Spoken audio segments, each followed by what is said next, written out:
Hello and welcome to This Week in Wrestling with me, RazorwireReviews, Luke, and this is going to be a new segment on the channel. If you don't know, I started this whole channel 5 years ago to make videos about wrestling, so it's kind of coming full circle a little bit. I won't be focusing on it as much as I do the movies, but I kind of am getting back into a phase of watching wrestling a lot, kind of doing a lot of wrestling related things, so I thought I would talk about them, make a video, because I know a lot of my subscribers are fans of wrestling. So here we go, we're going to kind of go through some things I've been watching over the week, things that have happened in the wrestling world, and I'm not sure if this will be a weekly segment on the channel. It might come back every month, I don't know, it depends on how much my interest level stays with wrestling at the moment. So, to start off this week, Monday Night Raw, didn't watch it. I watched the first Raw of the quote-unquote new era, and it was great. It was a great Raw, but I mean, following that, nothing has really grabbed my attention too much. You guys let me know if you've been watching it and what you think about it, but I kind of just check out the kind of bite-sized highlights on YouTube every Tuesday morning, basically. We had that incident with Seth Rollins, who's in the ring, and a fan came in, and it was kind of scary to see how close the fan got to Seth Rollins in the ring. The security really dropped the ball there. Like, seriously, if the guy had a knife or something, big trouble, right? So they really needed to tighten up the security, because that was ridiculous that he even got that far into the ring, because usually when fans try and run into the ring, they're at least stopped by the time they get to the apron, but it wasn't the case there. But Seth Rollins, you know, he was obviously kind of shaken by it, I think, but he kind of turned it around and was like, oh, is this the Demon King? So, you know, Seth Rollins is just great, and I love the way he kind of was able to kind of bring it back around and kind of let everyone in the arena off the hook a little bit, because it felt like there's a bit of tension there, like, holy shit, someone just ran into the ring. He makes a joke out of it, everyone can laugh, and just move on with the show. SmackDown, I didn't see SmackDown either. Again, you know, I love the fact that Bryan's there as the general manager, but you know that he hasn't really got actual, you know, any kind of, say in what happens on the show, but nothing has really grabbed me yet about this new era in terms of watching every single show and things like that. I thought it might, but I haven't felt compelled to do it just yet. But I did see the promo between Dean Ambrose and Dolph Ziggler, who'll be facing off this Sunday at Summerslam, and it was a great promo by both guys. I thought Dolph Ziggler overdid it maybe a tad, like he was dancing across the line of kind of a great promo and overdoing it, and I feel like he kind of skipped over the line of overdoing it for like a couple of seconds, you know, but then brought it back. He was the way that he was really shouting, he started to become a bit whiny, real nitpicky, but it was a great promo from Dolph, showed so much fire and intensity. Like, that's what you want to see going into a world title match. I love the way he suckered in Dean Ambrose for the super kick. I don't like how the super kick is basically like a DDT now. And I don't like how a DDT now is a DDT now, if you know what I mean. Like, I wish that someone would pick the super kick, use it as a finish, and then no one else uses it, you know. I mean, Kevin Owens, super kick. Everyone on the roster does a super kick, and it's just like, oh, super kick again, super kick again, super kick again. And now Dolph is trying to build up the super kick as a finisher, or is he? I don't know, because he started to, and then he stopped doing it. He's now wearing the kind of very Shawn Michaels-esque pants. I don't know what's going on with that, but I've always been a big fan of Dolph. But I just feel like there's potential there that can be reached. I don't know whether that'll happen this Sunday at SummerSlam or not. Wednesday we had the Cruiserweight Classic. I loved this week's episode of Cruiserweight Classic. I could do a whole video about that whole series. It's been so enjoyable to see all these competitors from all across the world compete with each other, to kind of be like, who do I want to win out of these guys? A lot of them I'd never seen before. The video packages were really helpful. There's been some fantastic matches, like Cedric Alexander versus Kota Ibushi was a phenomenal match. The standout for me so far, and that continues from this week's episode, is Jack Gallagher from the UK. I mean, he is just phenomenal. His style is incredible, but he has the charisma to match it. And his match this week with Akira Tozawa, I think it was, the Japanese wrestler, was fantastic. I loved how it was a different kind of match. I loved how Akira really sold for Gallagher in terms of the leg and stuff, because he seems like a very intense kind of hard-hitting opponent, and I wasn't expecting to see him really sell that leg. I mean, he sold that leg so much that by the time he'd won and did the post-match interview, he did the post-match interview on the floor holding his leg. I love the commitment to that. It was really cool. I really wish Gallagher had gone further, but hopefully he's kind of raised some eyebrows in WWE, because I think that he could really find a spot for himself there, because I love his style. It's so smooth, so different than what we usually see in kind of mainstream wrestling. He's my new favorite wrestler. I love Jack Gallagher. Awesome. There was Brian Kendrick versus Tony Nese. That was a really good match. I'm really enjoying Kendrick in this tournament, and I'm looking forward to Kendrick versus Kota Ibushi. Though you know who's going to win that one. The other match, Ho Ho Lun versus Noam Dar, was okay. It was both guys didn't have very good first round matches, but it felt like they both were a lot better in this one. But it still wasn't a great match. It was okay for what it was, and I think when the crowd starts chanting, you know, da da da da da da da da da, you know, because the guy in the ring was Noam Dar. Let's sing the Star Wars theme or the Imperial March to the guy who's in the ring. His name sounds a bit like the, I mean, that's probably where the people weren't really that engaged in the match, where they're just trying to entertain themselves. That's what I thought. But interested to see where Noam Dar is a guy a lot of people like. I have friends who really like him and stuff, but I haven't seen anything from him yet that really captivates me. So I'm intrigued to see his third match in the tournament. Also this week on the WWE Network we had a preview for Holy Foley. Nothing about it is grabbing me yet. I know that the first 5 episodes come out on Sunday night after SummerSlam, Monday morning here.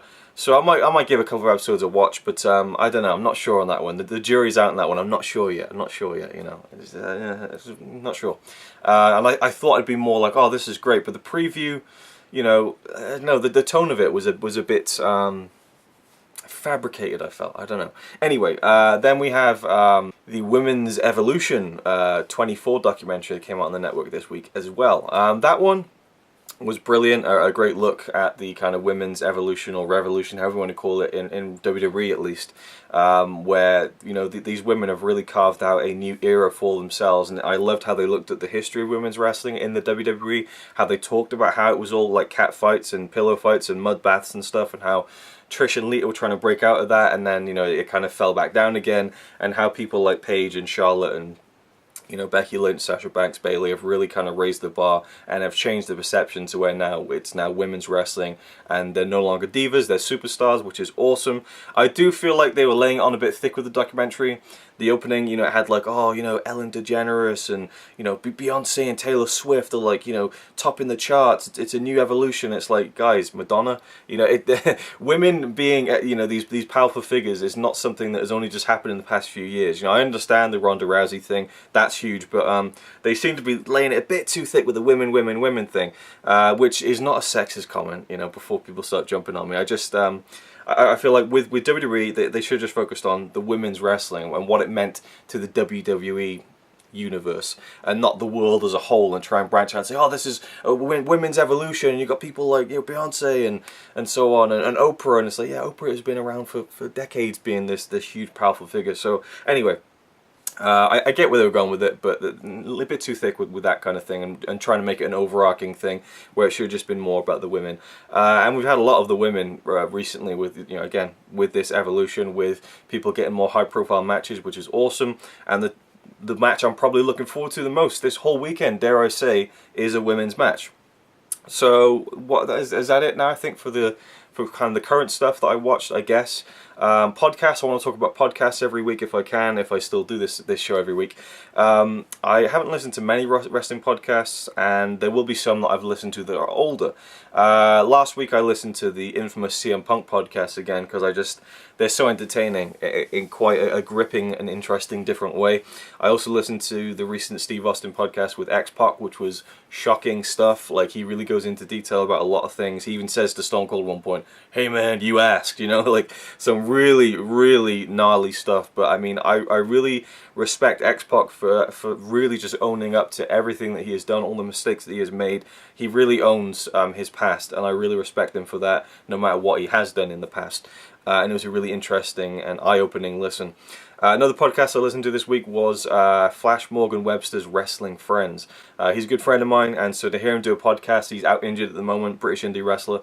It's really cool to hear him sit down and chat with some of his friends, a lot of whom I know. Last week's episode was really cool because I knew all 3 guys and I wrestled a couple of them. But this week's one was phenomenal. He did a sit-down kind of chat with Mark Andrews and Pete Dunne, both of whom I'm not very familiar with. I've met Mark Andrews once randomly outside a Dark Knight Rises screening in Cardiff. But Pete Dunne I've heard a lot about from Gav, from Morgan Webster, but haven't seen him wrestle. And now I really want to go and check out Pete Dunne's stuff, and Mark Andrews as well, because the conversation that he had with those two was just great, because they really talked about their passion for wrestling, their beginnings, where they came from, how they kind of have spent the past 10 years getting to where they are now, and how they're going to try and progress and move forward, the things that they've done, the trips that they've been on, and their love of wrestling really shone through. It's one of the best wrestling interview podcasts I've ever heard, because I could just really tell how much they love wrestling. And I love Pete Dunne's outlook on wrestling too. He said a great thing where he said he feels like trainee wrestlers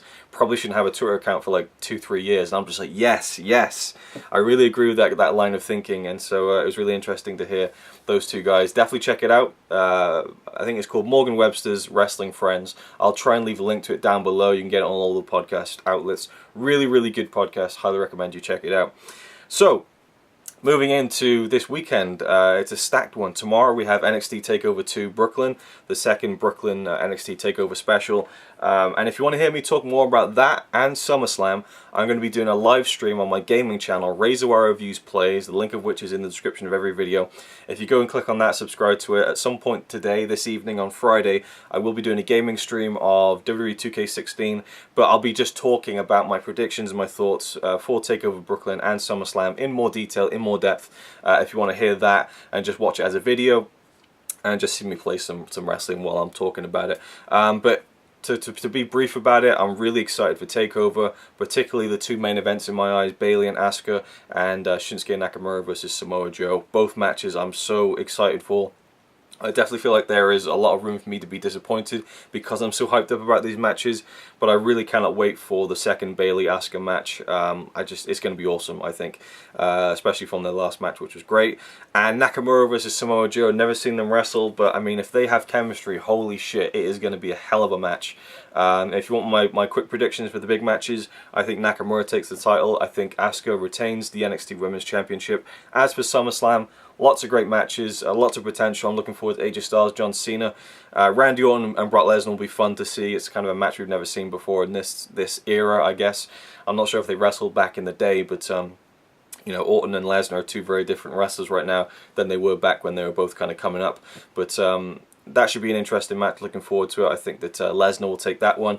I think AJ Styles will beat John Cena. And then we have the two title matches, Dean Ambrose, Dolph Ziggler. My heart tells me that Dean Ambrose is going to take that one and retain the championship. And the Universal title. What's the Universal title going to look like between Seth Rollins and Finn Balor? I think this is going to be the match of the card. Definitely has the potential to be. Two amazing wrestlers of kind of similar, not styles, but I feel like they're going to work really well together, and I'm sure they must have wrestled before, so hopefully the chemistry is there, and I think that Seth Rollins will take the Universal title home at the end of the night. So there you go, that's my This Week in Wrestling. Let me know if you enjoyed this style of video. I'm always listening to wrestling podcasts and things like that, so I thought I would kind of throw in the stuff that I've been watching, listening to, things like that. To prepare myself for SummerSlam, I thought I'd watch a SummerSlam match.